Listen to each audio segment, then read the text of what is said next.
എടാ അത് നീയല്ലേ? ഏതാണ്? സത്യം പറ, അത് നീയല്ലേ? ഒരു സസ്പെൻസ് ത്രില്ലർ മൂവി ആസ്വദിച്ച് കണ്ടുകൊണ്ടിരിക്കുമ്പോൾ അതിന്റെ ക്ലൈമാക്സ് വിളിച്ചു പറഞ്ഞ് രസം കളയുന്നവർ നമുക്കിടയിലൊക്കെ ഉണ്ടാവും. ഞാൻ പറഞ്ഞു വരുന്നത് സോഷ്യൽ മീഡിയയിലെ ചില രസം കൊല്ലികളെ കുറിച്ചാണ്. ഏത് സ്ഥാപനത്തിനും ചീത്തപ്പേരുണ്ടാക്കാൻ കച്ച കെട്ടി നടക്കുന്ന ചില ചെറ്റകളുണ്ടാവും. ഇവിടെയുണ്ട്. അതാ ഈ അവതാരം. ധാരാളം പ്രേക്ഷകർ ഞങ്ങളെ അറിയിക്കാറുണ്ട്. എന്നാടാവേ ഒന്ന് തെളിച്ചു പറ. ബിഗ് ബോസ് ഷോയ്ക്കായി വളരെ ആകാംക്ഷയോടെയാണ് അവർ കാത്തിരിക്കുന്നത്. പക്ഷെ ചില സോഷ്യൽ മീഡിയ പ്ലാറ്റ്ഫോമുകൾ പണ്ടൊക്കെ നീ ഇത് കാണിച്ച് കുറെ നാട്ടുകാരെ പറ്റിച്ചു.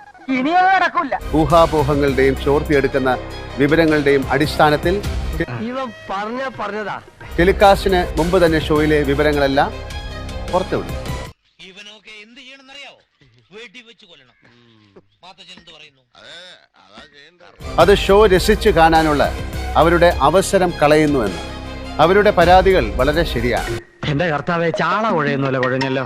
ഒന്ന് കരുതിയിരിക്കാൻ പറഞ്ഞോളൂ. പക്ഷേ സോഷ്യൽ മീഡിയകൾ വഴി ഈ ഷോയെ ഉപജീവന മാർഗമാക്കിയിരിക്കുന്നവർ തന്നെയാണ് അതിനെതിരെ പ്രവർത്തിക്കുന്നത് എന്നതാണ് വാസ്തവം.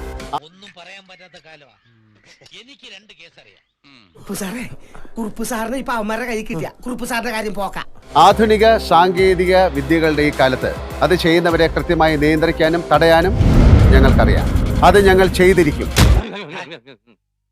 അത് പറഞ്ഞപ്പോ നീ എന്തിനാ ഞെട്ടിയത്? കുട്ടി മാമയ്ക്ക് എന്നെ വിശ്വാസമില്ലല്ലോ എന്നോർത്തപ്പോ ഞാൻ ഞെട്ടി മാമ.